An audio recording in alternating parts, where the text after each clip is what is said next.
নবী হ্যাঁসকা টান মারে, সাপটা বের হয়ে আল্লাহ নবীকে সালাম দেয়। নবী সালামের উত্তর দেয় না। সাপটা আবার সালাম দেয়, নবী সালামের উত্তর দেয় না। আল্লাহর হুকুমে সাপটা বলে, নবী গ আপনারে সালাম দিলাম কিন্তু সালামের উত্তর দিলেন না। নবী কয়, সাপরে তুই আমার কলজায় কামড় মারবি আর আমারে সালাম দিবি, সালামের উত্তর হবে না। সাপ বলে, নবী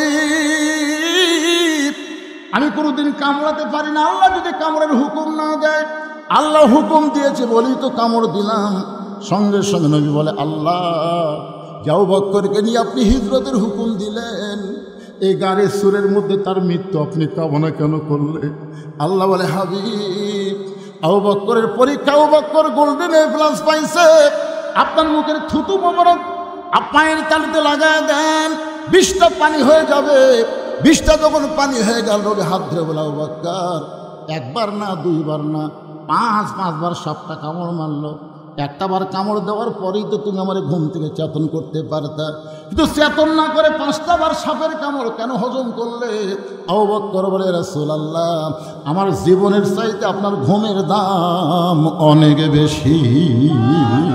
রাসূল বলে, আবু বকর এই গভীর রাতে তোমার দরজা আসতে কি আগে থেকেই তুমি জানতে? আবু বকর বলে, রাসূলুল্লাহ ওই যে কয়েক মাস আগে বলেছিলেন একদিন গভীর রাতে আমাকে সঙ্গে করে আপনি হিজরতে মদিনায় যাবেন, সেদিন থেকে আজ পর্যন্ত কোনো রাত্রিবেলা ঘুমাইনি, বরং মাসের পর মাস সারা রাত আমি দরজায় দাঁড়িয়ে থাকি। রাসূল বললেন, চলো যাই। আবু বকরকে সঙ্গে করে নিয়ে নবী গেলেন গারে সুর। মাটি থেকে 5600 ফুট উপরে একটা গর্তের মধ্যে নবী আর আবু বকর আত্মগোপন করলেন।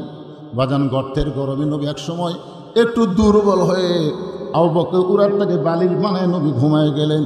নবী যখন ঘুমায় গেছে, আবু বকর গুনগুন করে একটা গান গাইতেছে, শিশুকালে মইরা গেছে মা, গর্বে থাকতে মরছে পিতা, নবী চোখে দেখলেন না। আবু বকরকে আল্লাহ এই মানুষটা জীবনে কাউরে কষ্ট দিল না, এই মানুষটা কোনোদিন কাউরে কষ্ট দেয়নি, চড়া কোনো কথা বলে নাই, আর সেই মানুষটাকে আজকে মক্কার মানুষেরা দেখতে পারতেছে না। এই গভীর রাত্রে গর্তের মধ্যে দুর্বল হয়ে আবু বকর উরাতকে বালিশ বানায় ঘুমায় গেছে। হঠাৎ আবু বকর দেখতে পায় নবীর কপাল ঘেমে মুক্তার দানার মতন ঘাম বের হয়ে গেছে। মুক্তার দানার মতন ঘাম থেকে আবু বকরের বড় লোভ হয়েছে, ওই ঘামটা যদি হাতের মধ্যে নিয়ে আমার চেহারার মধ্যে মালিশ করতে পারি, অন্তত নবীর ঘাম চেহারায় থাকার কারণে আল্লাহ তাআলা আবু বকরকে মাফ করে দিবে। এই মনে করে ডান হাতে ঘামটা নিয়ে যখন চেহারার মধ্যে মালিশ করতেছে, যেই মাত্র নিজের চেহারার মধ্যে মালিশ করে, সঙ্গে সঙ্গে 4 সূর্য গ্রহ তারা তারি নূরের ইশারা, 4 সূর্য গ্রহ তারা তারি নূরের ইশারা, নইলে যে অন্ধকারে ডুবিত এই ধরনী। সবাই বলেন, নবী মোর পরশমণি, নবী মোর সোনার খনি, নবী নাম ভাবে যেজন সেই তো দোজাহানের ধরি। গোটা গর্ত আলোকিত হয়ে গেছে। এই যে ঘাম খালি চেহারায় মালিশ করছে, সঙ্গে সঙ্গে গোটা গাড়ির সুর আলোকিত হয়ে গেছে। হঠাৎ আবু বকর দেখতে পায় তার বাম সাইডে 2 হাত উপরে একটা ছিদ্র, ওই ছিদ্র দিয়ে যদি কিছু বের হয়ে নবীকে কামড় দেয়। ডান পায়ে উরাতের উপর নবী ঘুম পাড়তেছে, আর বাম পাখানা ছিদ্রের মুখে লাগাই দিছে। লিয়াবলুয়াকুম আইয়ুকুম আহসানু আমালা, আল্লাহ তাআলা বলতেছে আমি আজকে সুন্দর আমলের পরীক্ষা করব। আমার আবু বকর নবীকে বেশি ভালোবাসে না নিজের জীবনকে বেশি ভালোবাসে, আজকে পরীক্ষা হবে। আল্লাহ কয়, বিষাক্ত সাপ আর পাহাড় এলাকায় ঘুরিস না, যা যা ছিদ্রের মুখে পাটা দিছে ওই পায়ের তালুতে কামড় মার। আল্লাহর হুকুমে একটা বিষাক্ত সাপ বিষ ভরা নিয়ে মুখে আবু বকরের পায়ের তালুতে যেই মাত্র কামড় বসায় দেয়, সঙ্গে সঙ্গে বিষটা চলে আসছে কলিজায়। আবু বকর বলে, সাপরে তুই মনে করছিস তুই কামড় মারলে আমি পা টান দিব? সাপকে শুনে নে, দরকার হলে মরে যাব, কিন্তু আমার নবীর ঘুম আমি ভাঙতে দিব না। সাপরে তুই যতই কামড় মার আমি পা টান দিব না। সাপটা বলে, আল্লাহ কামড় মারার হুকুম দিলেন, বিষ্ণে কামড় মারলাম তাও তো পা টান দেয় না। আল্লাহ বলে আবার কামড় মার, আবার কামড় মার। কিতাবের মধ্যে 5বার সাপটা কামড় মারল, গোটা দেহ থরথর করে কাঁপতেছে, কিন্তু ছিদ্র থেকে আবু বকর পা টান দেয় না। এক সময় অসতর্ক মুহূর্তে আবু বকরের চোখের পানি নবীর গাল মোবারকে পড়েছে। নবী চোখটা খুলে বলে, আবু বকর, বাড়ির কথা মনে করে কাঁদতেছো, বিবি বাচ্চার কথা মনে করে কাঁদতেছো। আবু বকর নবীর হাতটা এনে বুকের মধ্যে ঢুকায় বলে, নবী গ, এই বুকটা ছিঁড়ে যদি আপনাকে দেখাইতাম তাহলে দেখতে পারতেন আমার বুকের মধ্যে আল্লাহ নবী ছাড়া আর কোনো জায়গা নাই। তাহলে কেন কাঁদতেছ?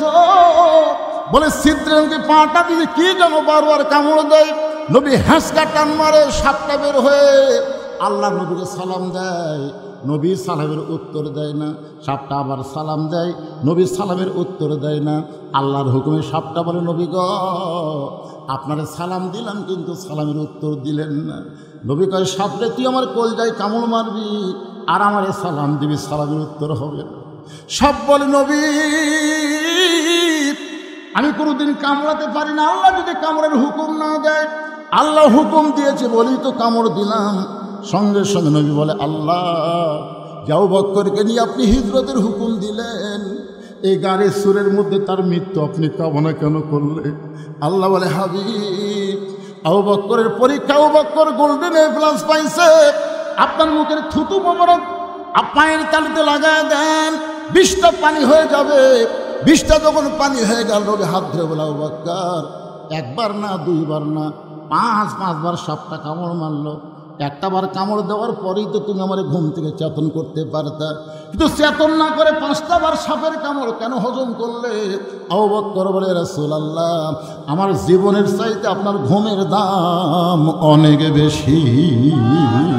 আল্লাহু আকবার। আবু বকর মনে মনে চিন্তা করতেছে, এই যুব্বা বুঝি নবী আমাকে পরাই দিবে। আবু বকরের বাম পাশে একজন সাহাবী মাথা নিচু করে মনে মনে চিন্তা করে, এই জুব্বা মনে হয় নবী আমাকেই পরাই দিবে। ওই সাহাবীর নাম হলো হযরত ওমর। জোরে কার নাম কি? আল্লাহ রাসূল বলেছেন, আল্লাহ রাসূল বলেছেন, ভাইজানেরা যারা পিছনে দাঁড়িয়ে আছেন, আসলে দেখতে আমারই কষ্ট লাগতেছে। এ ওয়াজ শেষ করতে তো 2-2.5 ঘন্টা লাগবে। আপনারা কি এভাবে দাঁড়িয়েই থাকবেন? জায়গা আছে তো ভাই, বসেন ভাই, 1টা ঘন্টা বসেন রে। মেরাজের রাত্রে 1টা ঘন্টা বসলে আল্লাহ 60 বছরের সওয়াব দিয়ে দিবে। সুবহানাল্লাহ বলেন। ভাইজান ওরা একটু বসবার চায়, আপনি একটু সামনে আসেন তো দেখি, চাপাতে আসেন তো দেখি, আসেন ভাই। গানানো ভাই একটু বসতে দেওয়ার জন্যে জিকির করেন আর সামনে দিকে চেপে আসেন আর জিকির করেন, লা ইলাহা ইল্লাল্লাহ। বাবাজি তোমরা বসো, বসো বাবা, সবাই বসো, বসার চান্স নাও, আজকে বসো। আগামীকাল সবে মেরাজ পাবা কিনা কোনো গ্যারান্টি নাই। এই মেরাজের রাত আমরা পাবো তার কোনো গ্যারান্টি আছে? এই জন্য সবাই জিকির করেন আর সামনে আসে, লা ইলাহা ইল্লাল্লাহ, মহব্বতে লা ইলাহা।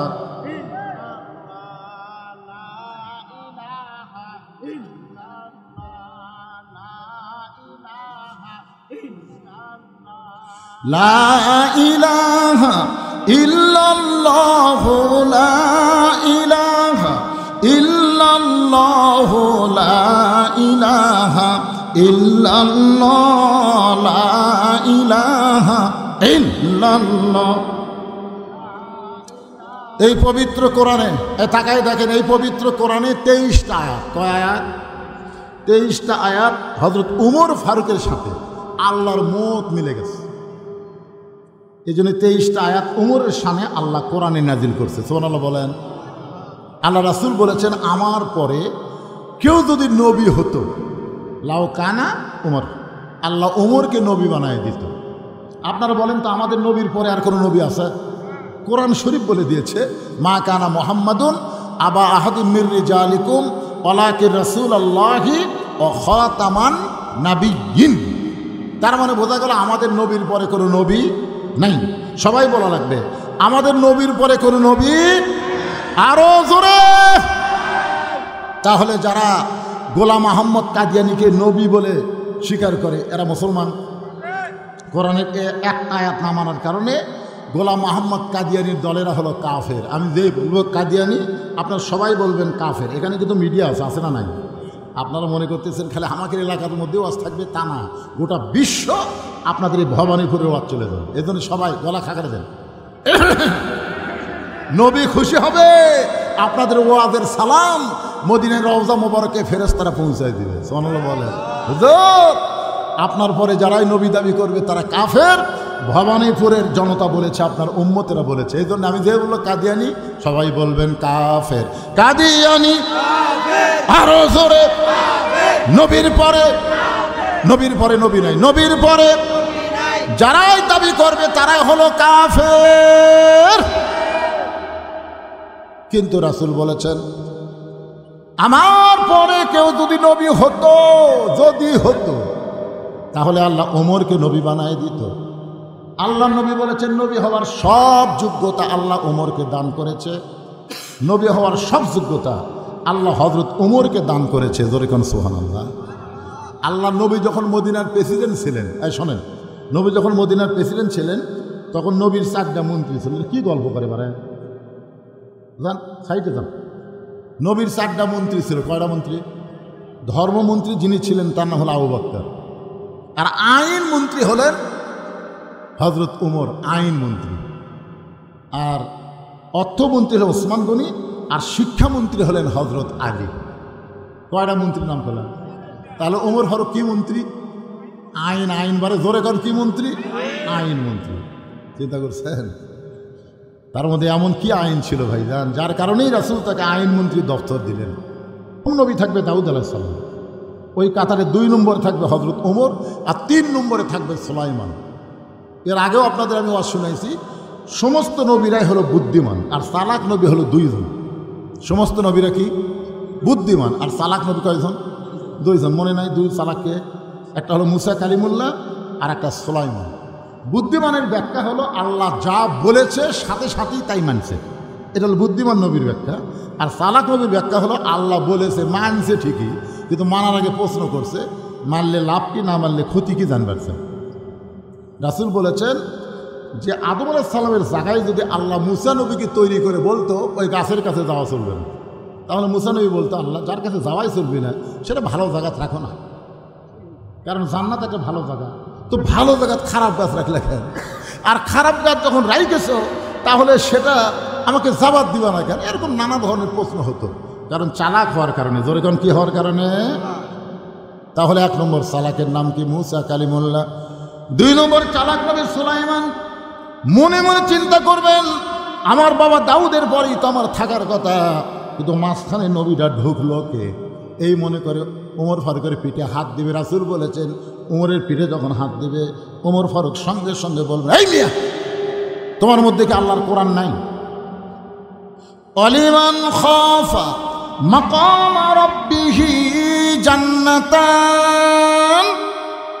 আল্লাহর সামনে দণ্ডায়মান হওয়াকে ভয় করে আসামির কাতারে নত জানু হয়ে যারা দাঁড়িয়ে যাবে, আল্লাহ দাঁড়ানো দেখি তাদেরকে 2টা জান্নাত দিয়া দিবে।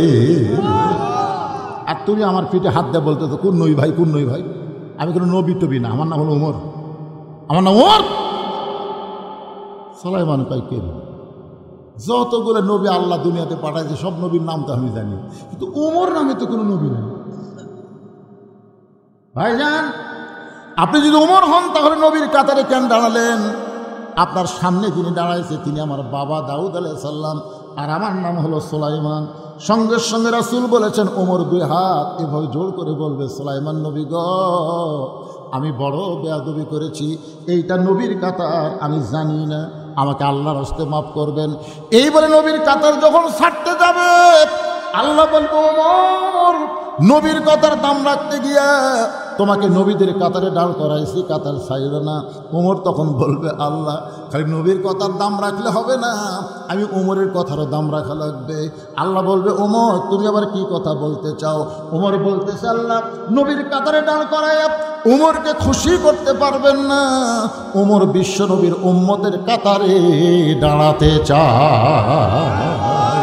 নবী না হয়ে দুনিয়ার, না হয়ে ফেরেশতা আল্লাহর হয়েছি উম্মত আপনার, তার তরে শুকুর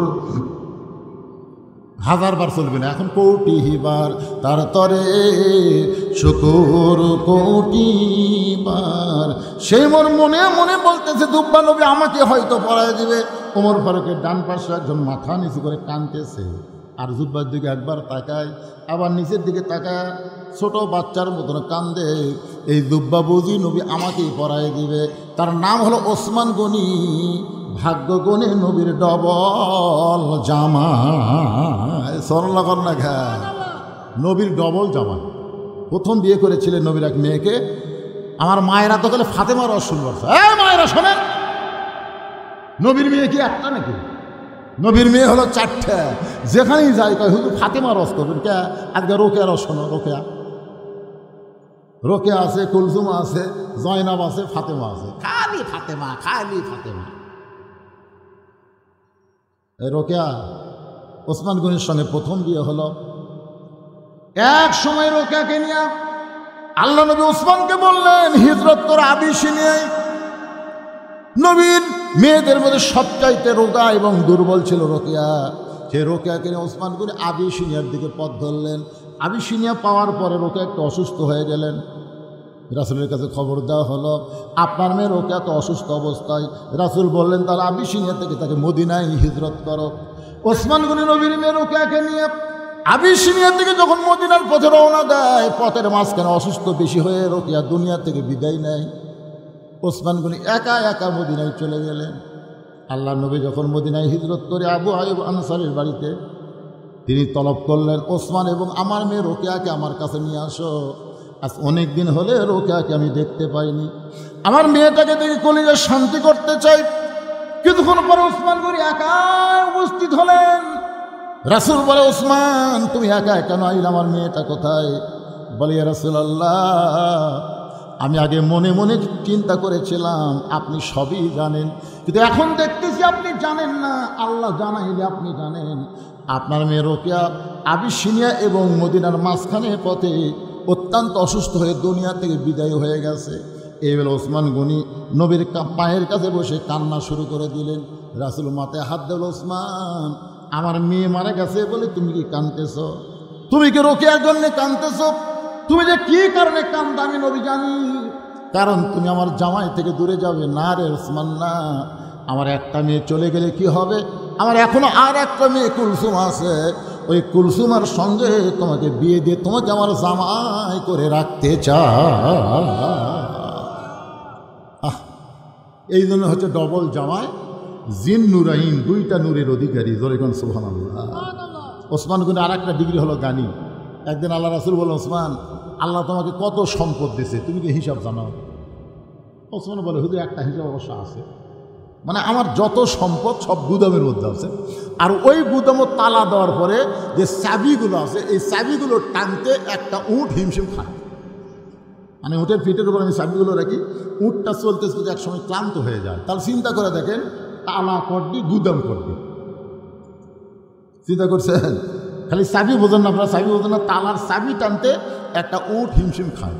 রাসূল একটু মুস্কি হাইতে বলে ওসমান আল্লাহ যদি তার সমস্ত সম্পদ ফেরত চায়, মনে করো তোমার যত সম্পদ আল্লাহ তোমাকে দিয়েছে এই সম্পদ যদি আল্লাহ ফেরত চায় তুমি কি করবে? সঙ্গে সঙ্গে ওসমান গনি ওই চাবি বহন করা উটটা সহ নবীর হাতে দিয়ে দিলেন। নবী কয় ওসমান কি? হুজুর সবই দিয়ে দিলাম, এমনকি উটটাও পর্যন্ত দিয়ে দিলাম। নবী কয় ওসমান কি কয়? কি কন? চাহিদা মাত্র আর বাহককে দিতে বাধ্য থাকিব। সম্পদের মালিক তা আমি না, আল্লাহ আমার দিয়েছে, আল্লাহ আমার চাষে। নবী কয় ওসমান সব দিয়ে দিলে তোমার থাকলো কি? আমার এখনো 2টা জিনিস খালি কলজার মধ্যে জল জল করে জ্বলতেছে, এইদিকে আছে আল্লাহ, এইদিকে আছে নবী। আমার আর কি লাগবে? নবী আসমানের দিকে তাকালেন, আকাশের দিকে তাকালেন, আল্লাহ আল্লাহ এই ওসমানকে আমি কি দিব? আল্লাহ আল্লাহ বলে আপনার দেওয়া লাগবে না, আমার গানি ডিগ্রি আমি ওসমানকে দিয়ে দিলাম। জোরেখন সুবহানাল্লাহ। সে ওসমান গনি মনে মনে চিন্তা করতেছে এই যুগটা বুঝি নবী আমাকেই পরায় দিবে।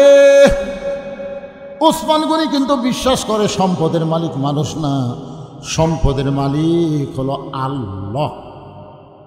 আমার সামনে যারা বসে আওয়াজ শুনতেছেন আপনাকে বিশ্বাস কি? সবাই বলতেছে না কেবারে আপনার পকেটের যে টাকা আছে এই টাকার মালিককে? এটার মালিক আল্লাহ। এটা কি বিশ্বাস করে বলতেছেন না মুখে মুখে? সমস্ত সম্পদের মালিক আল্লাহ। কারা কারা বিশ্বাস করে? দুই হাত তোলা আল্লাহকে একটু দেখান তো দেখি। লিল্লাহে তাকবীর। হাত নামান। আমি সব দিবার বলতেছি না। এ যে মুরব্বী, এ যে বাবা, এখন ওঠেন না, বারে এই সময় উঠলে হবে না। লাভ দিয়ে উঠছে, উঠুক, অসুবিধা নেই। হয়তো কোনো জরুরি কল আছে যার কারণে মুরব্বী উঠছে, অসুবিধা নাই। ভাইজান, এই যুবকেরা যে 10টা বছর হলে মাহফিল করতেছে, এরা মনে করে নবী থাকবে মসজিদে, নবী থাকবে মাদ্রাসায়। নবী আবার সংসদে কেন যাবে? নবীর জায়গা এরকম ভালো ভালো জায়গা, মোল্লার দৌড় মসজিদ পর্যন্ত। মোল্লারা মসজিদে থাকবে, মাদ্রাসায় থাকবে। এই মোল্লার আবার কোরআন নিয়ে রাজনীতির কথা কয়। কিছু লোক আছে এরকম বিরুদ্ধচারণ করে। জোরে কোন কথা ঠিক কিনা? আমাদের নবী শুধু নবী না, তার জীবনী পড়ে দেখেন, নবী হিসাবে তিনি যেমন শ্রেষ্ঠ নবী ছিলেন, আবার গরিব হিসাবে তার চাইতে বেশি গরিব কেউ ছিল না, আবার ধনী হিসাবে তার চাইতে ধনী কেউ ছিল না, নরম হিসাবে তার চাইতে বেশি নরম কেউ ছিল না। আবার বদরের যুদ্ধে বাতিলের বিরুদ্ধে তিনি প্রধান সেনাপতি। জোরে কোন কথা ঠিক কিনা? মক্কায় তিনি মার খেয়েছেন, আবার মদিনাতে গিয়ে নবী সর্বপ্রথম মদিনাকে রাষ্ট্র গঠন করে আমাদের নবী হয়ে গেলেন রাষ্ট্রপতি। মানে যে দিকে যাবেন সব দিকে আমাদের নবী আছে না নাই? আপনি যত নেতাই পৃথিবীতে দেখেন, নেতারা সব দিকে নেন, কিন্তু আমাদের নবী যে দিকে যাবেন, বাবা হিসাবে আমাদের নবীর চাইতে ভালো বাবা পৃথিবীতে কেউ আসেও নি, আসবেও না। নানা হিসাবে আমার নবীর চাইতে ভালো নানা পৃথিবীতে হবেও না, হয়েও না। কোন দিকে যাবেন? স্বামী হিসাবে আমাদের নবী কয় নম্বর স্বামী? স্বামী নবীর চাইতে ভালো স্বামী পৃথিবীতে কেউ ছিল। তো সব দিক দিয়ে যিনি 1 নম্বর, তাকে আমাদের গ্রহণ করার কথা কে বলেছেন? আল্লাহ। জোরে বলেন কে? লাকাদ কানা লাকুম ফি রাসূলিল্লাহি উসওয়াতুন হাসানাহ। সফলতা যদি অর্জন করতে চাও তাহলে বিশ্বনবীর আদর্শকে তোমাদের মডেল হিসাবে গ্রহণ করে না। আল্লাহু আকবার। জিবরাইল, তুমি মনে করছো আল্লাহ আমারে জান্নাত দিছে আর জান্নাত পাই আমি সব ভুলে যাব? সেই নবী আমি না। আমি জান্নাত দেখার জন্য ঢুকছি। আল্লাহ যদি বলতো আমাকে জান্নাতে থাকেন, আমি ঢুকতামই না। কি জন্যে ঢুকছি? দেখার জন্যে। দরকার কি জন্যে? আমি সেই দিন জান্নাতে থাকার নিয়তে ঢুকবো যেদিন আল্লাহ আমার সমস্ত লোক উম্মাত উম্মতিকে জান্নাত দিয়ে দিবে। এখন চিন্তা করেন, যেই নবী জান্নাতের মধ্যে গিয়েও আমাদের কথা ভোলেনি, আমরা সেই নবীকে কি করব? খালি নবী স্মরণের মধ্যে রাখবো না গ্রহণের মধ্যে রাখবো? হ্যাঁ, গ্রহণ করা লাগবে। খুব মনোযোগ দিয়ে শুনবেন। সেই নবীকে আল্লাহ নিয়ে গেছেন আরশে। কোথায়? 5 ওয়াক্ত নামাজ দিছেন। নবীকে থাকছেন নাকি? আল্লাহর কাছে থাকার মজাই আলাদা। আরও সেই রকম নবী আমাদের জন্য আবার দুনিয়াতে চলে আসলেন 5 ওয়াক্ত নামাজ নিয়ে। ধরে কোন কয় ওয়াক্ত? 5 ওয়াক্ত নামাজকে সামনে নিয়েই আজকের আলোচনা হবে। যারা আজকের এই মাহফিল করতেছে, তরুণ কাফেলা, যুব কাফেলা, নামাজ কিন্তু বুড়া বুড়ির জন্য না, নামাজ কিন্তু যুবকদের জন্য। রাসূল বলেছেন 7 বছর থেকে নামাজের তালিম দাও। 7 বছর, এই যে এইরকম 7 বছর বয়স থেকে নামাজের তালিম দেওয়া হয়। কীভাবে নিয়ত বাঁধবেন, কীভাবে হাত বাঁধবেন, কীভাবে রুকু করবেন, কীভাবে সেজদা দেবেন, এই শিক্ষা দেওয়া লাগবে 7 বছর থেকে। কয় বছর? আর 10 বছর থেকে জোর করে নামাজে নিয়ে যাওয়া লাগবে। যাবার না চালে ঘাট ধরে নিয়ে যাওয়া লাগবে। এটা হলো 10 বছর থেকে। যুবকেরা মাহফিল করবে, 10ম হচ্ছে, এই বছর তো 10তম মাহফিল হচ্ছে। এখন এই যুবকগুলোকে নামাজের খবর কি কি দেখার দরকার আছে না নাই? আল্লাহ কয় নামাজের জোরে ফায়ে সাকাত যাবে দূরে, পাক কোরআনে রয়াছে ঘোষণা। যতই ডানা পার্ক থাক আর যে পার্কই থাক, যতই নিঃসাদ্রব্য জিনিস থাক, যাই থাক না কেন, কোনো কিছুতেই যুবকদের আকৃষ্ট করবে না যদি যুবকেরা নামাজ ধরে। এ কথা কার? ইন্নাস সালাতা তানহানিল ফাহশাই ওয়াল মুনকার। একমাত্র নামাজই পারে মানুষকে যাবতীয় ফাহিশা, খারাপি, বেহুদা কাজ থেকে বাঁচাই দিতে।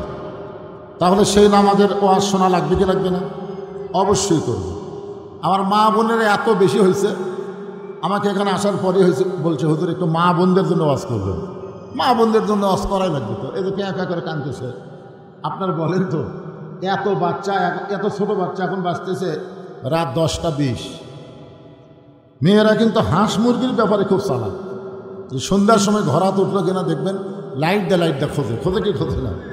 হঠাৎ দেখছে একটা মোরগ ওঠেনি, তখন মেয়েটা চিন্তা করে গেল, কে রে, আমার মোরগ কার বাড়িতে গেল, কোন মুরগির সাথে আমার মোরগের প্রেম হলো। 3-4 বাড়ি ঘুরে দেখে এক ঘরের মধ্যে মোরগ কোট করতেছে। খফ করে ধরে ভাইকে, আমার ঘরাত মুরগি নাই, তো তুই অন্যর ঘরাত আসলি কেন? সন্ধ্যার সময় মা মেয়েরা হাঁস মুরগি দেখে ঠিক মতো উঠলো কিনা, পুরুষ মানুষেরা সন্ধ্যার সময় দেখলো গরু ছাগল গোয়াল ঘরে উঠলো কিনা, দেখে না? এটাকে রাত্রে দেখে না, সন্ধ্যার সময় দেখে। তাহলে এত ছোট ছোট বাচ্চারা এত রাতে ঘোরাঘুরি করে, এরা কি গরু ছাগল মুরগি হাঁসের চাইতেও দাম কমে গেল? আপনারা কোন, এদের কি খোঁজার কেউ নেই? এই খোঁজ না করার কারণেই তো ছেলেগুলা এখন কিশোর গ্যাং করতেছে, কিশোর গ্যাং। আজকে যুবকেরা নষ্টের পথে চলে গেছে। এই কিশোরেরা যেন নষ্ট হয় না হয়, যুবকেরা যেন নষ্ট না হয়, সেইটাকে সামনে নিয়ে রজব মাসে মেয়েরাদের রাত্রিতে আপনাদের সামনে আমার আলোচনা এই মাত্র শুরু হলো। মনোযোগ দিয়ে শোনা লাগবে, রাজি আছেন তো ইনশাআল্লাহ? আল্লাহর নবী বললেন, সাহাবীরা, আজকে আসরের নামাজের পর আমি আমার জীবনের সবচাইতে গুরুত্বপূর্ণ ওয়াজ তোমাদেরকে শোনাব। আপনারা বলেন তো, নবীর প্রত্যেকটা কথার গুরুত্ব আছে না নাই? নবীকে আমাদের মতন এমনি এমনি কথা বলে নাকি? আল্লাহ কোরআনে বলেছেন, মা ইয়ানতিকু আনিল হাওয়া ইন হুয়া ইল্লা ওয়াহয়ুহা। নবী যে কথা বলেন, যে পথে চলেন, নবী যা করেন সব কার হুকুমে? জোরে বলা লাগবে, এটা তো কোরআন দলিল দিলাম, আল্লাহর হুকুমে। তাহলে নবী যত ওয়াজ করেন, নবীর নিজের কথায় ওয়াজ করেন না, আল্লাহর হুকুম ওয়াজ করেন। তাহলে নবীর প্রত্যেকটা কথার দাম আছে না নাই? এরপরে নবী যদি বলেন, আমি আমার জীবনের সবচাইতে গুরুত্বপূর্ণ ওয়াজ আজকে আসরের নামাজের আগে না পরে, খুব খেয়াল করে শুনবেন, আগে না পরে, তাহলে কি বুঝলেন? যে ওয়াজ যতই গুরুত্বপূর্ণ হোক, নামাজের চাইতে গুরুত্ব না, আগে নামাজ তারপর ওয়াজ। এখন এখানে যত মানুষ বসে আছেন, যারা দাঁড়িয়ে আছেন, আপনাকে সবাই ঈশার নামাজ পড়ছেন না? হাত তুলবার বলতেছেন। সবচাইতে বড় আদালতের নাম হলো বিবেক।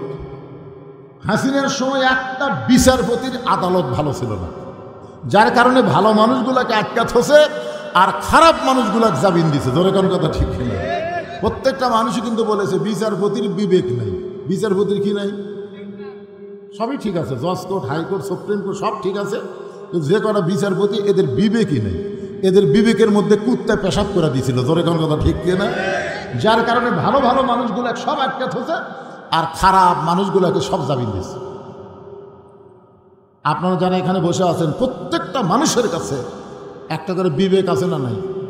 সেই বিবেকের আদালতে আপনি একবার খেয়াল করে দেখেন তো, এশারা নামাজ না পড়ে যারা ওয়াজ শুনতেছেন, তাদের অবস্থাটা কি? এক বক্তা ওয়াজ করেছে যে টুপির উপর পাগড়ি পরে কেউ যদি নামাজ পড়ে, আল্লাহ খুশি হয়ে তাকে 70 গুণ সওয়াব দেয়। সেদিন থেকে ওই পাগড়ি পরে নামাজ পড়ে। কিন্তু একদিন মসজিদে গিয়ে থেকে পাগড়ি আনে নাই, তখন চিন্তা পড়ে গেছে, পাগড়ি পরে নামাজ পড়লে 70 গুণ আর জামাতে নামাজ পড়লে 27 গুণ। কোনটা ছাড়ি কোনটা ধরি, কোনটা ছাড়ি কোনটা ছাড়ি? মন বলতেছে 70ই ধর। ইচ্ছা করে জামাত মিস করছে।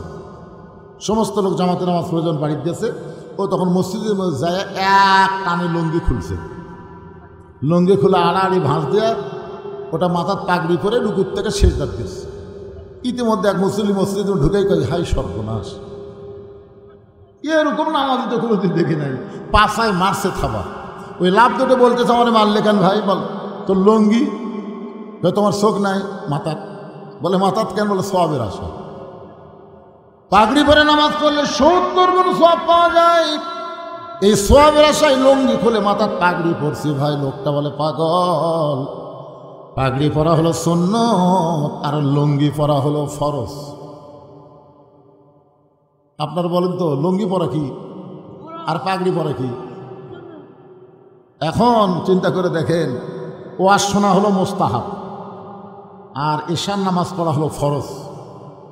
তাহলে ঈশার নামাজ বাদ দিয়া যারা ওয়াজ শুনতেছে তারা লুঙ্গি খুলিয়া মাথায় পাগড়ি পরিছে। এখন দেখেন কারা কারা কয়, কারা কারা কয় না, সবাইকে বলা লাগবে। এই মুহূর্তে যারা মুখ বন্ধ থাকবেন বুঝবেন এরাই পড়েনি। সবাই তাল তুলে তালে তালে বলেন, এশার নামাজ বাদ দিয়া যারা, এশার নামাজ বাদ দিয়া যারা ওয়াজ শুনতেছে তারা লুঙ্গি খুলিয়া মাথায় পাগড়ি পরেছে। আবার ওয়াজ শুনতে শুনতে, আবার ওয়াজ শুনতে শুনতে যারা ফজর বাদ দিবে তারা লুঙ্গি খুলিয়া মাথায় পাগড়ি পরিবে। ঠিক ঠিক যে কটা পড়িছে তারা বলতেছে, বাদ বাকি ঠিক পা। যখন আমার ভাই যে ঘোষক বললো না সুদ খাবেন না বাদ দেবেন, অনেক লোক কিন্তু কথা কয় না। হয়তো আপনার এলাকায় সুদের কারবার আছে। এই তুই কি বুঝিস না?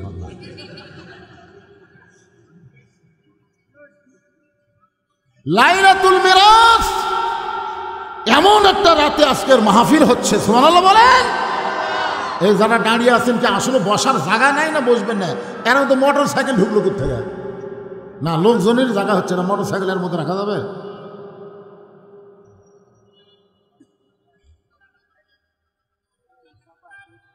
কি চাপেলেন? চাপানি আছে। হ্যাঁ, এই সাইডে মিডিয়ার কারণে কিছু লোক বসতে পারতেছেন। ঠিক আছে, আপনার যারা বসে আছেন একটু চাপেন। ওয়াজ এখনো শুরু হয়নি, কেবল হচ্ছে। একটু সামনে যদি চাপেন আর জিকির করেন, এটা চাপার জিকির। চাপার জিকির বোঝেন না? আল্লাহর হস্তে, কার হস্তে? আল্লাহর হস্তে বললে একটা ঝোঁক দেওয়াই লাগবে। আপনি দেহ যদি না ঝোঁকে পাথরের মতন কিন্তু ভারী হবে। শেষ আগামীকাল দেহই টানে পারবেন না। সবাই বলে না আমার দেহই আমার কাছে ভারী লাগতেছে ভাই, এই জন্য সামনে চাপেন আর জিকির করেন। লা ইলাহা ইল্লাল্লাহ, জোরে লা ইলাহা ইল্লাল্লাহ, লা ইলাহা, মহব্বতে জোরে জোরে লা ইলাহা ইল্লাল্লাহ।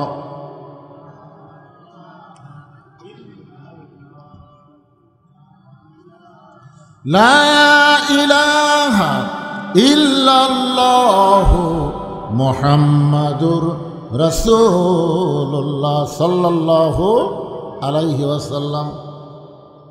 আসরের নামাজের আযান দিলেন হযরত বেলাল ইবনে রেবাহ। ইসলামের প্রথম মুয়াজ্জিন হলেন হযরত বেলাল। আল্লাহ রাসূল বলেছেন কিয়ামত পর্যন্ত যত মুয়াজ্জিন হবে এই মুয়াজ্জিনরা আযান দিবে মুসল্লির কান পর্যন্ত পৌঁছবে। কিন্তু হযরত বেলাল যখন আযান দেয় ওই আযান আল্লাহর আরশ পর্যন্ত পৌঁছে যায়। কিছুদিন আগে এক মুয়াজ্জিন আমাকে কইছে, হুজুর আমি একটা বিপদে আছি। আমি কি বিপদ? বলে ফজরের আযান যখন শুরু করি তখন 4-5টা কুত্তা কুটি থেকে যে দৌড়ে আসে, এসে মসজিদের জানলার উপর পা তুলে দেয় উ করে। হুজুর এই আমার আযান ওরকে উ একত্র হয়ে মাইক দিয়ে প্রকাশ পায়। আপনি বলেন তো হুজুর এই কুত্তা কেন উ করে? আপনাকে এলাকাত করে নাকি এরকম? হ্যাঁ, আযান দিলে। তাই মুয়াজ্জিনকে বললাম, ভাই রে এটা কেন করে আমি তো বুঝতে পারতেছি না। ইতিমধ্যে একটা আয়াত আমার সামনে এসে খাড়া হলো, একটা আয়াত, কু আনফুসাকুম ওয়া আহলিকুম নার, জাহান্নামের আগুন থেকে যদি বাঁচতে চাও তাহলে তুমি একলা বাঁচলে হবে না, তোমার আহাল পরিবার নিয়ে বাঁচা লাগবে। হুকুম কার? আমি মুয়াজ্জিনকে বললাম, ভাই আপনার ছেলে মেয়েরা কি নামাজ পড়ে? আপনি তো আযান দেন, এরা কি আযানের পরে ওঠে চেতন পায় নামাজ পড়ে? না হুজুর আমার আড়িয়াগুলো একটাও নামাজ পড়ে না। মানে বেটার নাম তো আড়িয়া, বেটার নাম কি আড়িয়া, একটাও নামাজ পড়ে। আমি এই জন্যই কুত্তা উ করে যে তুমি মেয়ে আযান দাও, তোমার নিজের ছেলেই নামাজ পড়ে না। চিন্তা করে দেখেন, প্রথম মুয়াজ্জিন হযরত বেলাল, যার আজান দুনিয়ার মধ্যে সীমাবদ্ধ থাকে না, আল্লাহর আরশ পর্যন্ত পৌঁছে যায়। সাহাবা বললেন, ইয়া রাসূলুল্লাহ, হযরত বেলালের আজান আল্লাহর আরশ পর্যন্ত পৌঁছে যাওয়ার কারণ কি? রাসূল বললেন, তাহলে শোনো, এই বেলাল শুধুমাত্র ঈমান গ্রহণ করার অপরাধে, তার কোনো অপরাধ ছিল না, একটাই মাত্র অপরাধ, ঈমান গ্রহণ করেছে।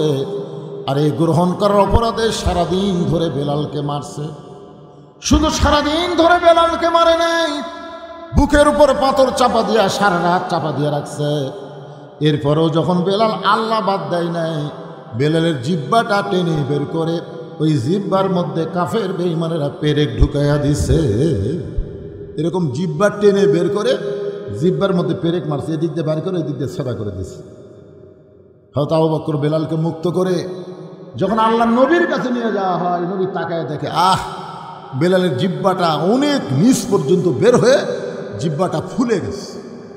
আল্লাহ রাসূল বেলালের জিহ্বার ভিতর থেকে পেরেকগুলো বের করে দিয়া নিজের পবিত্র জিহ্বা বেলাল জিহ্বার সাথে লাগাই দিল।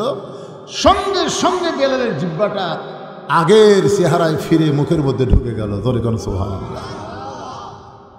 সঙ্গে সঙ্গে আল্লাহ নবী একটা আয়াত তেলাওয়াত করলেন, ইন্নাল্লাযীনা ক্বালু রাব্বুনাল্লাহু সুম্মা ইসতাকামু তাতানাজ্জালু আলাইহিমুল মালাইকা আল্লা তাখাফু ওয়া লা তাহজানু ওয়া আবশিরু বিল জান্নাতিল্লাতী কুনতুম তুআদুন। বেলাল, বেলাল, তুমি কি জানো, তোমাকে যখন কাফেররা এত নির্যাতন করলো, এরপরেও তুমি আল্লাহ বাদ দিলা না। আল্লাহ তাআলা খুশি হয়ে তোমার জন্য একটা আয়াত নাজিল করেছে। আল্লাহ বলতেছেন, বেলাল যখন দুনিয়া থেকে বিদায় নেবে, 8টা জান্নাত বেলালকে পাওয়ার জন্য কাড়াকাড়ি শুরু করবে। ধরে খান সুবহানাল্লাহ। সমস্ত জান্নাতের দরজা আল্লাহ তোমার জন্য খুলে ধরবে, তুমি যে কোনো দরজাতে ইচ্ছা মতো জান্নাতে ঢুকতে পারবে। আপনারা তো সুবহানাল্লাহ বলেন, বেলাল সুবহানাল্লাহ কয় না? রাসূল বলে, বেলাল, তোমার জন্য আল্লাহ আয়াত নাজিল করলো, এরপরও তোমার মধ্যে কোনো আনন্দ দেখতে পাই না। বেলাল বলে, হুজুর, মরার পরে আল্লাহ আমাকে জান্নাত দিবে, আমি মরে গেলে আল্লাহ আমাকে জান্নাত দিবে, তাহলে জীবিত অবস্থায় আল্লাহ আমাকে কি দিবে? মরে গেলে জান্নাত, কিন্তু জীবিত অবস্থায় আমরা যখন দোয়া করি তখন কি পড়েন? আল্লাহুম্মা রব্বানা আতিনা ফিদ দুনিয়া হাসানা ওয়া ফিল আখিরাতি হাসানা। তার মানে কি? আগে দুনিয়া যদি সুন্দর না হয়, তার আখিরাত কোনোদিনও সুন্দর হবে না। বাংলাদেশে যতদিন নামাজ কায়েমের আন্দোলন না হবে, বাংলাদেশের মুসলমান যতদিন নামাজ কায়েমের পক্ষে কাজ না করবে, ততদিন যতই আপনি চেষ্টা করেন, আপনার আখিরাত কোনোদিন ভালো হবে না। আগে দুনিয়া সুন্দর হওয়া লাগবে। বাংলাদেশ কেমন আছে এখন? ঠিক আছে, হিন্দু জন্ম দিছে সন্তান, মুসলমানের ঘরে লালন পালন করতে দিছে, 10 বছর পরে হিন্দু তার সন্তান ফেরত নিছে। আপনার বলেন তো, এই সন্তান ভগবান কবে না আল্লাহ কবে? কেন কবে? কি জন্যে? পরিবেশের কারণে। আচ্ছা ঠিক আছে, আবার মুসলমান জন্ম দিয়ে হিন্দুর বাড়িতে 10 বছর রেখে দিছে, এখন 10 বছর পরে মুসলমান সন্তান ফেরত দিছে, এই সন্তান কি বলবে? আল্লাহ কবে না ভগবান কবে? তার মানে কি বুঝলেন? জন্ম দিলেই হিন্দু মুসলমান হয় না, হিন্দু মুসলমান হয় পরিবেশের কারণে। বর্তমান যে পরিবেশ চলতেছে, এই পরিবেশে আমাদের ছেলেরা কি হবে? যারকে প্রত্যেকে হাতে হাতে একটা করে 4G মোবাইল, 5G মোবাইল। চিন্তা করে দেখেন, এমনকি যে ছোট বাচ্চাদের কোলে নিয়ে ঘুম পাচ্ছেন, ওইরকম বাচ্চারাও এখন মোবাইল ছাড়া ভাত খায় না। হ্যাঁ, এমন জিদ হয়ে গেছে, মোবাইল চালু না করলে ভাতই খায় না। যখন কান্না শুরু করে, মোবাইল চালু করে দিলে কান্না থামে। এমন একটা পরিবেশ আমাদের বর্তমান বাংলাদেশে চলতেছে। এই পরিবেশে অবশ্যই আজকে মেরাজের রাতে এগুলো বিষয় আমাদের শোনার দরকার আছে না নাই? পরিবেশ ভালো হবে, ইনশাআল্লাহ ভালো হবে। এই ছেলেদের 4G কেন, 5G 6G যদি মোবাইল থাকে, তারপরেও এরা খারাপ ভিডিও দেখবে না, দেখবে না। দেখবার গেলেই ওর ভিতর থেকে একটা ভয় আসবে, কেউ না দেখলেও আল্লাহ দেখতেছে রে। কম্বলের তলে দেখে লাভ নেই, কে দেখতেছে? আর দুই কান্দের ফেরেশতা। তুমি যখন দরজা জানলা বন্ধ করা খারাপ কিছু দেখতেছ, তুমি মনে করতেছ তোমার দুই কান্দের ফেরেশতা ঘুমাইছে। তোমার দুই কান্দে দুই মোহরি লিখিতেছেন ডায়েরি, দলিল দেখে রায় দিবে, টাকা পয়সার নাই কারবার। কিরামান কাতিবিনা ইয়ালামুনা মা তাফআলুন। রাতের বেলা 10টা ভোট দিছে, 20টা ভোট দিছে, 50টা ভোট দিছে, সকালে চা খাবার যে গল্প করতেছি কেউ দেখেনি। এমনভাবে সিল মারছি ভাই, খালি দরজা জানলা বন্ধ করে সমানে মারছি, কেউ দেখেনি। তখন দুই কান্দের ফেরেশতা বলতেছে, আল্লাহ এরা যে বলতেছে কেউ দেখেনি, তাহলে আমরা কি করলাম? আল্লাহ বলতেছে তোরা কি দেখবি? সমানে খালি একটা মার্কার করে সমানে মারছি। আল্লাহ বলতেছে বাংলাদেশ গণতন্ত্রে একজন একটা ভোট দিবার পারবে, কিন্তু একজন তো 2টা দেবার পারবে, কিন্তু এরা 10টা দিল, এরকে রেজাল্ট কি হবে? আল্লাহ বলে লেখা তো বাম কান্তে জাউরা। কি লেখা তো? জাউরা। কারণ এরকে জন্মের ঠিক,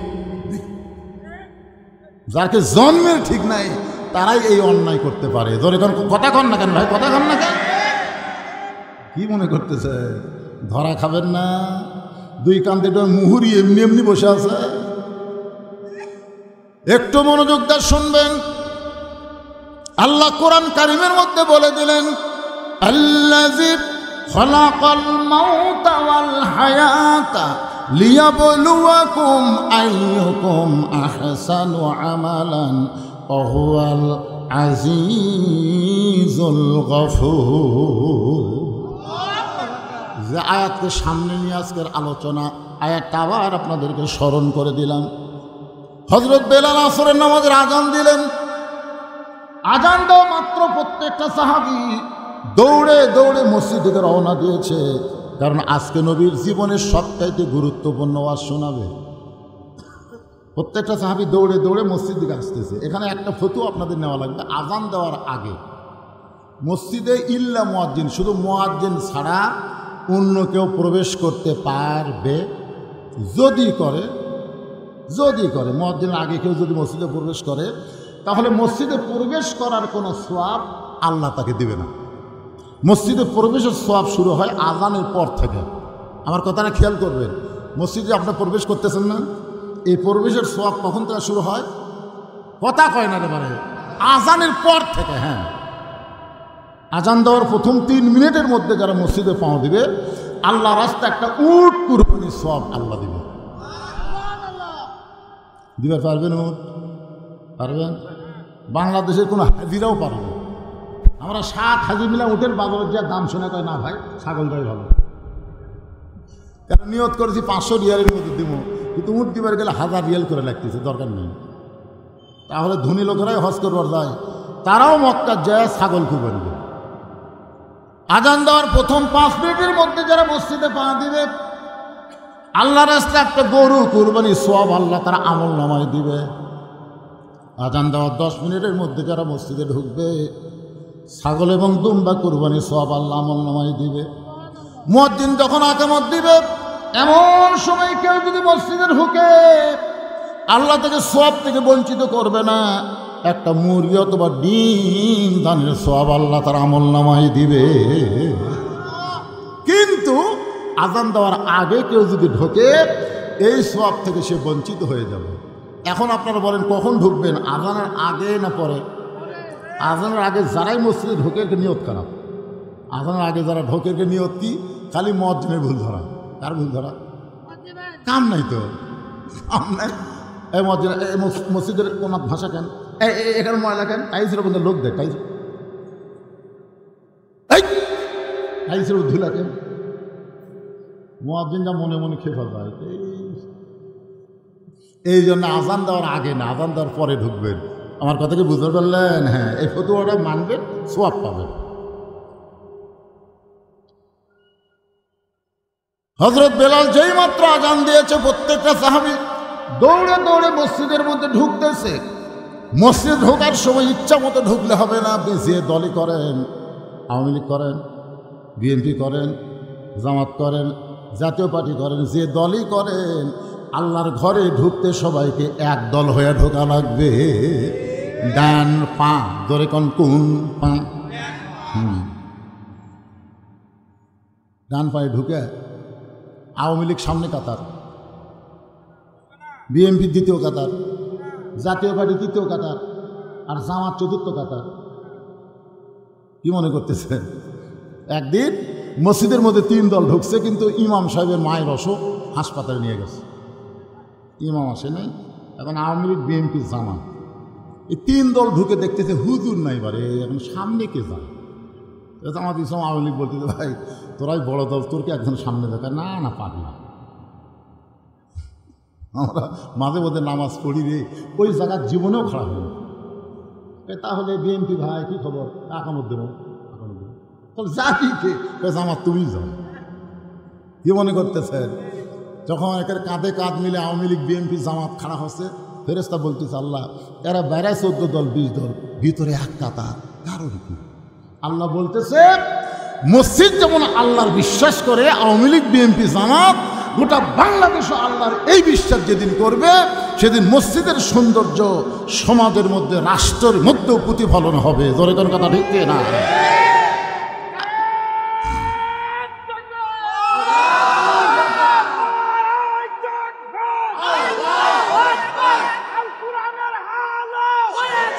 লিল্লাহে তাকবীর। আপনি দেখেন যে কোনো দলের লোক আপনি যদি বলেন যে ভাই এই বাড়ি এটা হচ্ছে আমার হুজুর, ওই সাইড আমার ভাইয়ের, ওই সাইড আমার চাচা, ওই সাইড আমার বাপ চাচা, তো সবই যদি তোমাকে হয় আল্লাহ, তখন আল্লাহরা দেখবার গেলে 2 মিনিট হাঁটা লাগবে হুজুর। 2 মিনিট হাঁটা মসজিদের সামনে যা বলতে হুজুর এখানেও আল্লাহর কিছু ছিল না, আমার চাচা 10 শতক আল্লাহ দান করছে, আর আমরা টাকা পয়সাতে আল্লাহ ঘর বেড়ে দিয়েছি। ফেরেশতা ভাই আল্লাহ এই দেশের নাম কি? হ্যাঁ, এই দেশে তোমার কিছুই নেই, আর চাচা দান করলে তোমার জায়গা হয়, আর ওরা টাকাতে তোমার ঘর বানিয়ে দেয়, এই দেশের নাম কি?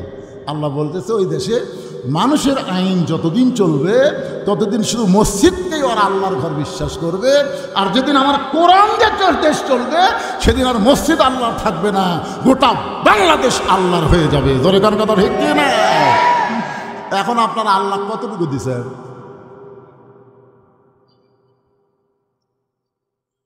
সমস্ত সাহাবী মসজিদের মধ্যে ঢুকে আল্লাহর নবী মুসল্লার মধ্যে ঢুকলেন, মেহরাবের মধ্যে ঢুকলেন। আসরের ফরজ হলো 4 রাকাত। জোরে বলেন কয় রাকাত? 2 ওয়াক্ত নামাজের সালাম ফিরায় নবী সাহাবীর দিকে মুখ ঘুরাই। একটা হলো ফজর, একটা হলো আসর। আমার কথাকে আপনারা বুঝতে পারতেছেন? খুব গুরুত্ব দিয়ে শোনা লাগবে বাদান, মেরাজের রাত। হ্যাঁ, আপনারা বলেন তো জোহরের পরে সুন্নত নফল আছে না নাই? মাগরিবের পরে সুন্নত নফল আছে না নাই? এশার পরে সুন্নত নফল বেতের আছে না নাই? আসরের পরে সুন্নত নফল, ফজরের পরে সুন্নত নফল। আচ্ছা নাই কেন? 3 ওয়াক্তে আছে, 2 ওয়াক্ত নাই কেন? আপনারা বলেন জানেন? না জানলে কবেন জানি না, জানা লাগবে না। কেউ যদি যাবার চায়, যে এখন এক ভাই চলে গেল, কেউ যদি এরকম যাবার চায় আপনারা বলবেন স্যান্ডেল থুয়ে যাও। এই দিকে খেয়াল করেন, এই স্যান্ডেল যখন হাতত নিল আপনারা দেখলেন আপনাদের মাথার উপর দিয়ে স্যান্ডেল গেল, দেখছেন? কথা কর না কেন? এই যে ভাই নিয়ে গেল ওই মাথার উপর দিয়ে স্যান্ডেল নিয়ে গেল, তো পায়ের জিনিস মাথার উপরে উঠুক আপনারা চান। এখন যদি কেউ যাবার চায় আপনি বলবেন বন্ধু যদি যাবার চাও স্যান্ডেল 2টা রাইখা যাও রে। বাংলাদেশের মানুষ জুতা স্যান্ডেলকে এত ভালোবাসে যে গোটা নগা বেড়া বেড়া জুতার তলা নাপাক করে জোহর নামাজ পড়বে ঢুকতেছে জুতা স্যান্ডেল হাতত নিয়ে। ফেরেশতাকে আল্লাহ নাপাক জুতা তোমার পাক মসজিদের মধ্যে ঢুকতেছে, কারণ কি? এরা কোরআনের মধ্যে চোরের আইন ঠিকই আছে, দেখে না জুতা চুরি বন্ধ হবে। শুধু তাই নয়, সোনার টোপলাও দরজাত রাখলে ভুল করে কেউ হাত দিবি না, সে আইন আল্লাহর কোরআনে আছে না নাই? জোরে কোন আছে না নাই? একেবারে না পাক জুতা লেগে সামনে থতে পারে, সামনে থতে, সামনে একটা কাঠের বাক্স থুয়ে দিয়েছে। কি জন্যে? কার ভয়ে? সত্যি করে বলেন তো, আপনি জুতা নিয়ে যে আল্লাহর ঘরে ঢুকলেন কার ভয়ে ঢুকছেন? আল্লাহর ভয়ে। 2 জুতা চোর খালি ঘুরতেছে মসজিদের বাইরে, বুঝছেন? ঘুরে ঘুরে বলতেছে আমাকে ভয়ে। সব ভালো জুতা ভিতরে ঢুকছে, দেখছেন? কি মশান চোরের হামাকের ভয়ে সব ভালো জুতো মসজিদের মধ্যে ঢুকছে, যে ঘরটা দরজাটা ছিল লেওয়ার মতন না। আপনারা বলেন তো, বর্তমানে বাংলাদেশে মানুষের আইন চলার কারণে চোর ডাকাতের মশান বেড়ে গেছে। তোর এখান কথা ঠিক না? যেদিন আল্লাহর আইন চালু হবে, চুরি করলে হাত কাটা দাও, এই আইন খালি চালু করলেই তখন আর কবি হামাকের ভয়ে, তখন বলবে আল্লাহর ভয়ে সব জুতা বাঁধা আছে রে, আল্লাহর ভয়ে সব জুতা বাহিরে আছে, কেউ যদি হাত দেয় উরি বাবা রে। একটু মনোযোগ দিয়ে শুনবেন, নবী আমার 4 রাকাত আসরের ইমামতি করে তাকবীর, সবাই জবান খুলে লা ইলাহা ইল্লাল্লাহ, লা ইলাহা ইল্লাল্লাহ, লা ইলাহা ইল্লাল্লাহ, লা ইলাহা ইল্লাল্লাহ, লা ইলাহা ইল্লাল্লাহ, জোরে লা ইলাহা লা ইলাহা। যার দিলে আছে আমার আল্লাহর ভয়, যার মনে আছে আল্লাহর ভয়, আল্লাহ আল্লাহ সব সময়, আহার নিদ্রা ভালো লাগে না এই দুনিয়া, ভালো লাগে না, ভালো লাগে শুধু আল্লাহ লা ইলাহা। যারা দাঁড়িয়ে আছেন আপনাদের কি বসার জায়গা নাই? যারা দাঁড়িয়ে আছেন, এই মাইক এত চ্যানচান করে, বোঝো না নাকি? কি আর পারলাম, মাইকের সাউন্ড চ্যানচান করে। যারা দাঁড়িয়ে আছেন আপনার বসবেন না? মাহফিল কমিটিকে বলবো বসার ব্যবস্থা করে দেন। কোরআনের মাহফিলে দাঁড়িয়ে থাকা হলো বেয়াদবি, এখানে বসতে হবে, সবাই বসে। চাঁদ সূর্য যার গ্রহ তারা, আল্লাহ নামের পাগল পারা, চাঁদ সূর্য যার গ্রহ তারা, আল্লাহ নামের পাগল পারা, আমার আল্লাহ নামের এতই দয়া, আল্লাহ নামের এতই মায়া, লুকিয়ে রাখছেন হে আল্লাহ লা ইলাহা ইল্লাল্লাহ, লা ইলাহা লা ইলাহা ইল্লাল্লাহ, মুহাম্মাদুর রাসূলুল্লাহ।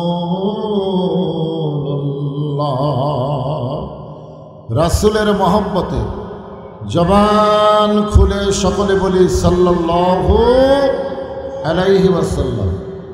তরুণ কাফেলা ইসলামী মাহফিল কমিটির উদ্যোগে আজকের এই তাফসীরুল কোরআন মাহফিল,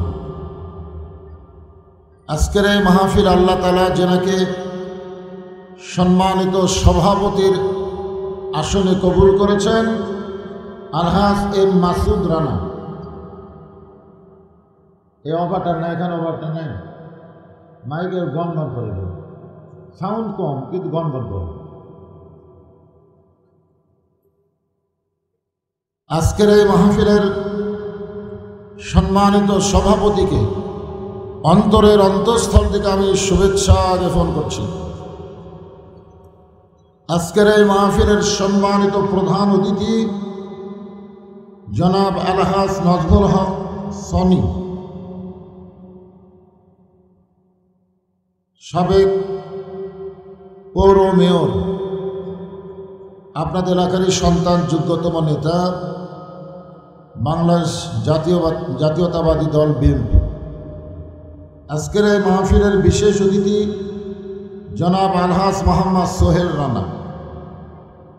সম্মানিত সভাপতি, সম্মানিত অতিথিদ্বয়কে অন্তরের অন্তঃস্থল থেকে আমি শুভেচ্ছা জ্ঞাপন করছি। আজকের এই মাহফিলের সম্মানিত ওলামায়ে কেরাম, আপনাদের মাঝে মাঝে যে সমস্ত আলেম ওলামা বসে আছেন, মঞ্চে আছেন, মাগরিবের নামাজের পর থেকে রাত্রি 9:30 পর্যন্ত কোরআন হাদিসের আলোকে অত্যন্ত গুরুত্বপূর্ণ আলোচনা করে আপনাদেরকে শোনালেন, আলেম ওলামা সহ আজকের এই মাহফিলের বক্তাগণকে অন্তরের অন্তঃস্থল থেকে শুভেচ্ছা জ্ঞাপন করছি। আজকের এই মাহফিলে আমার সামনে যিনারা বসে আছেন, যিনাদেরকে আল্লাহ দয়া করে রহম করে আজকের মাহফিলে কবুল করেছেন, আমি আমার অন্তরের অন্তঃস্থল থেকে আপনাদেরকে শুভেচ্ছা জ্ঞাপন করছি। সম্মানিত মা বোনেরা, পর্দার অন্তরে বসে বসে যারা আলোচনা শুনতেছেন তাদেরকে শ্রদ্ধা জানিয়ে এই মুহূর্তে জানতে চাচ্ছি আপনারা সকলে কেমন আছেন? আলহামদুলিল্লাহ রব্বিল আলামিন। জি আলহামদুলিল্লাহ। জি আল্লাহ শারীরিক সুস্থতা এবং মানসিক প্রশান্তি। গত বছর এই সময় আমরা অনেকেই শারীরিকভাবে সুস্থ ছিলাম, কিন্তু মানসিক প্রশান্তি আমাদের ছিল না। মনের মধ্যে সবসময় একটা অশান্তি, না জানি কি হয়, ঠিক কিনা বলেন? বিশেষ করে আমরা বক্তারাই বেশি অশান্তির মধ্যে ছিলাম, হয় কি না হয়, হয় কি না হয়। কিন্তু এবছর সে অশান্তি নাই, এবছর আছে প্রশান্তি। জোরে কান সুবহানাল্লাহ।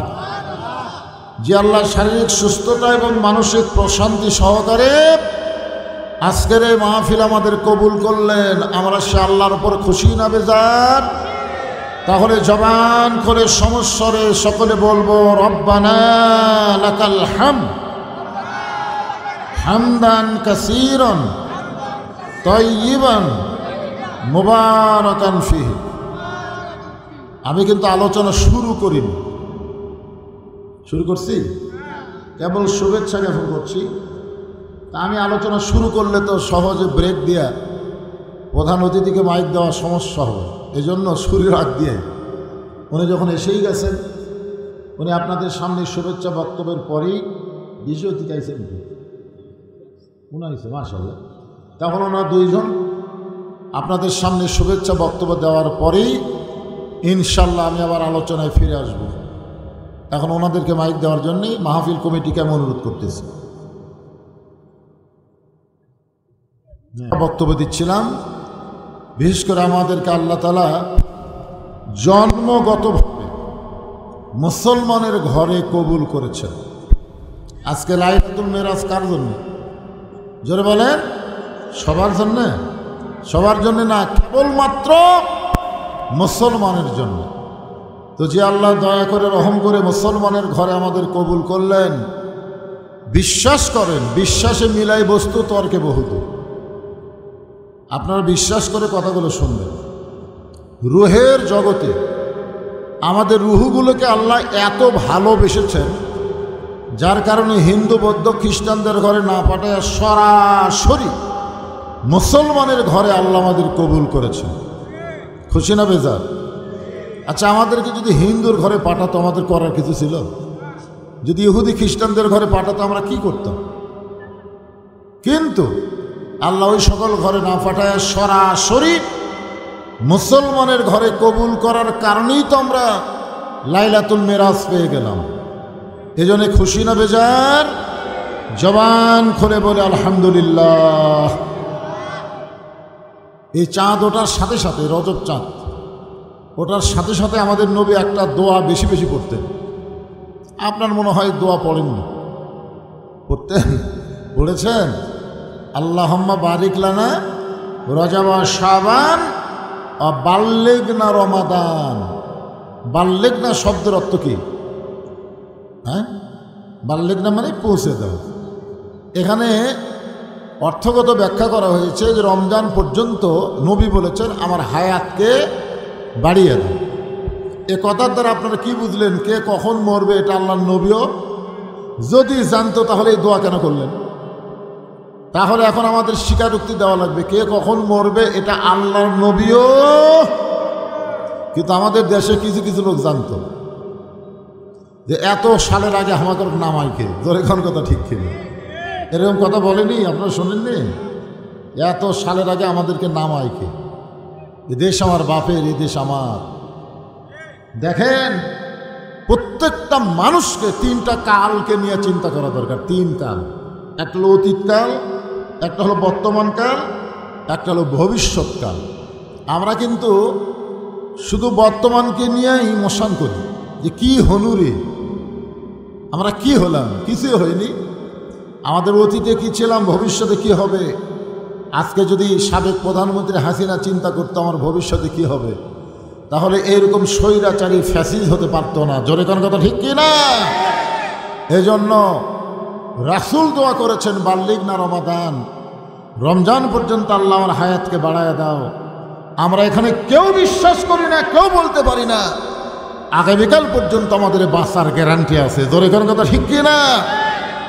পদে পদে মানুষ যদি হিসাব করে খেয়াল করতো এটাই আমার শেষ ধাপ, এরপরে হয়তো ধাপ তুলতে পারবো না, আজকে আমার শেষ রাত, এরপরে হয়তো রাত পাবো না, আজকে আমার শেষ সময়, আর হয়তো আগামীতে সময় দেওয়া হবে না, এরকম চিন্তা চেতনার ভিতরে যদি আমরা থাকতাম, আমাদের দ্বারা কোনো অন্যায় কাজ হতো। আল্লাহ তাআলা, আমরা আল্লাহর দরবারে বেশি বেশি শুকরগুজার করব যে আল্লাহ আমাদেরকে মুসলমানের মধ্যে কবুল করেছেন, মুসলমান হিসাবেই যেন আল্লাহ আমাদেরকে দুনিয়া থেকে বিদায় নেওয়ার তৌফিক দেয়। জোরে কোন আমিন। আল্লাহ কোরআনে বলেন, ইয়া আইয়ুহাল্লাযীনা আমানুত্তাকুল্লাহা হাক্কা তুকাতিহি ওয়া লা তামুতুন্না ইল্লা ওয়া আনতুম মুসলিমুন। আল্লাহু আকবার। আমরা আল্লাহর প্রশংসা বেশি করব না কম করব? কেন করব? যে এই রজব আজকের এই রাতে আল্লাহ তাআলা আমাদের নবীকে কোথায় নিয়ে গেছিলেন? জোরে বলেন কোথায়? মেরাজে না, আরশে। কোথায় নিয়ে গেছিলেন? আরশে নিয়ে গেছিলেন। আরশে নিয়ে যায় নবীকে আল্লাহ কি দিছিলেন? হ্যাঁ, এই জিনিসটাই আজকে গুরুত্ব দেওয়া লাগবে। কথাটা বুঝলেন না? লাইলাতুল মেরাজকে নিয়ে আলোচনা করলে খালি মেরাজের ঘটনা করি তো কয়েক রাত লাগবে। ঘটনা এখানে বিশেষ উল্লেখ না, উল্লেখ্য হচ্ছে যে আমাদের নবীকে আল্লাহ তাআলা আরশে নিয়ে গেছিলেন। এটা তো ঠিক, বিশ্বাস করেন না? করেন? হ্যাঁ, বিশ্বাস করতে হবে। বিশ্বাসে মিলাই বস্তু তর্কে বহুদূর। এক সময় আমাদের নবীকে আল্লাহ তাআলা জান্নাতে প্রবেশ করার তৌফিক দিলেন। সুবহানাল্লাহ বলেন। আল্লাহ রাসূল জান্নাত দেখেছেন। আমি এখন আপনাদের কাছে জানতে চাচ্ছি, জান্নাত দেখেছেন কি বাহির থেকে না ভিতর গিয়া? আপনাদের কি মনে হয়, বাইরে থেকে দেখছেন না ভিতরে যায় দেখছেন? হ্যাঁ, ভিতরে গেছিলেন। আল্লাহ নবী যখন ভিতরে গেলেন, ওই সময় ফেরেশতা জিবরাইল আল্লাহ নবীকে বললেন, আপনি যদি জান্নাত থেকে বের না হন, আল্লাহ আপনাকে জান্নাত থেকে বের করে দিবে না। কেন দিবে না? কারণ আল্লাহ নিজেই বলেছেন, সালামুন আলাইকুম তিবতুম ফাদখুলুহা খালিদিন। একজন দুইজন কোন জ্ঞান? কোরআনের আয়াত তেলাওয়াত শুনলে কি ঈমান বাড়ে না কমে? ঈমান বাড়ার লক্ষণ কি? চুপ করে থাকা। 15.5 বছর আমরা চুপ করেছিলাম। এই চুপ করে থাকার কারণেই তো অন্যায়ভাবে দিনের ভোট রাতে হচ্ছে, ভোট ছাড়াই এমপি হচ্ছে। যখন কথা ঠিক কিনা? চুপ, কেউ কোনো কথা কয় না। আমার এলাকার কষায় 500 টাকার গোস্ত 550 লাগালো। আমি বললাম, কে ভাই, হঠাৎ 500 টাকার গোস্ত 550 কেন? জনগণ কথা কয় না, হলো অসুবিধা নাই তো। পরের হাটে হয়ে গেছে 600, পরের হাটে 650। একটা জনগণ কথা কয় না, সবাই বলে 1 কেজি জায়গা হাফ কেজি নেব, কিন্তু কথা বলে বিপদ করবো না। দুইজন কথা বলবো আর গেলে চারিদিকে তাকায়, ফিস করে কথা বলে। কে রে ভাই, জোরে কথা বলো, দেওয়ালের কান আছে। আপনার বলেন তো, দেওয়ালের কোনো কান আছে? মানে আমরা এত বোবা হয়ে গেছিলাম যে আমাদের কথাই ছিল না। তো এখন শাশুড়ি বলতেছে যে জামাই আইলো, আজকে 2 কেজি গোস্ত নিয়ে আসেন। 650 করে 2 কেজি কত হয়? 1300 টাকা। 2 কেজি গোস্ত নিয়ে 1500 দিছে, কষায় 100 টাকা ফেরত দিচ্ছে। তো বলে, ভাই দাম তো হবে 1300, 100 দিলা কেন? আজকে 700। তখন আস্তে করে গোস্তের টোপলা রাখে ওই কষাইয়ের কাছে দাওয়া ছিল, ফুফ করে নিছে, নিয়ে যে ইয়ার উপরে, খাটের উপরে, আপনি খাটে করেন কী করেন, কাঠের উপরে এই গোস্ত ছড়ায়, ওইটা লাত্তিতে ফেলে দিয়ে আর ঘাড়ে ধরে বলতেছে, দাও ঘাড়ে ধরে বলতেছে, এখন বল কত করে কেজি, এখন বল। তখন কসাই বলতেছে আপনি যা বলবেন তাই। তার মানে বোঝা গেল অন্যায়ের বিরুদ্ধে প্রতিবাদের জন্যে শক্তিশালী ভূমিকা না আনলে অন্যায় কোনো সময় পালায়া যাবে না। জোরে কোন কথা ঠিক কি না?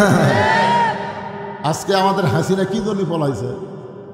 এত বছর পরে আমরা জবান খুলেছি, আমরা বলেছি বাতিলের সঙ্গে আপোষ করা যাবে না, দরকার হলে জীবন দেব কিন্তু অন্যায়কে মানব না। জোরে কোন কথা ঠিক? তাহলে কোরআনের তেলাওয়াত শুনলে কি হয়?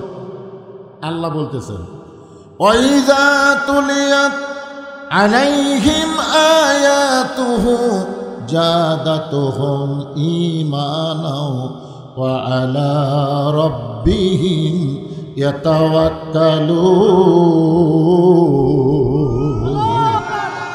মাশাআল্লাহ, এবার বোঝা গেল। আল্লাহ বলতেছেন যে জান্নাতের মধ্যে কেউ যদি প্রবেশ করে, ফাদখুলুহা, কেউ যদি জান্নাতে প্রবেশ করে, খালিদিন, যাকে চিরস্থায়ীভাবে জান্নাত দেওয়া হয়। তো জিবরাইল বলছে যে হুজুর আপনি যদি বের না হন আল্লাহ আপনাকে জান্নাত থেকে বের করে দিবে না। সঙ্গে সঙ্গে নবী এত রাগ করলেন, চিৎকার করে বললেন জিবরাইল যেই কথা একবার বলেছ এই কথা আর দ্বিতীয়বার বলো না। আমি নবী আমার জন্য নয়, আমি নবী হলাম আমার উম্মতের জন্যে। আমি উম্মতগুলো সব দুনিয়াতে রেখে এই জান্নাতের মধ্যে এসে আমি থাকবো, আমি সেই নবী না। চিন্তা করে দেখেন ভাগ্য করে আমরা কি নবী পাইছি, যাকে শুধু নবী না, আমরা কিন্তু বলেছি আল্লাহুম্মা সাল্লি আলা সাইয়্যিদিনা। সাইয়্যিদিনা শব্দের অর্থ কি? দুই একজন বলেন কেন? আমাদের নেতা। এটা কি মুখে মুখে না অন্তর দিয়া? আজকে বাংলাদেশে বহু দল আছে যারা নবীকে নবী বিশ্বাস করে কিন্তু নেতা হিসাবে মানে না। এরকম দল আছে না? না, নবীর প্রতি দরুদ পড়ে, নবীরে সালাম করে মসজিদের ভিতরে, কিন্তু নবীর সমাজ গড়ার কাজে এদের দ্বন্দ্ব মনে বাজে।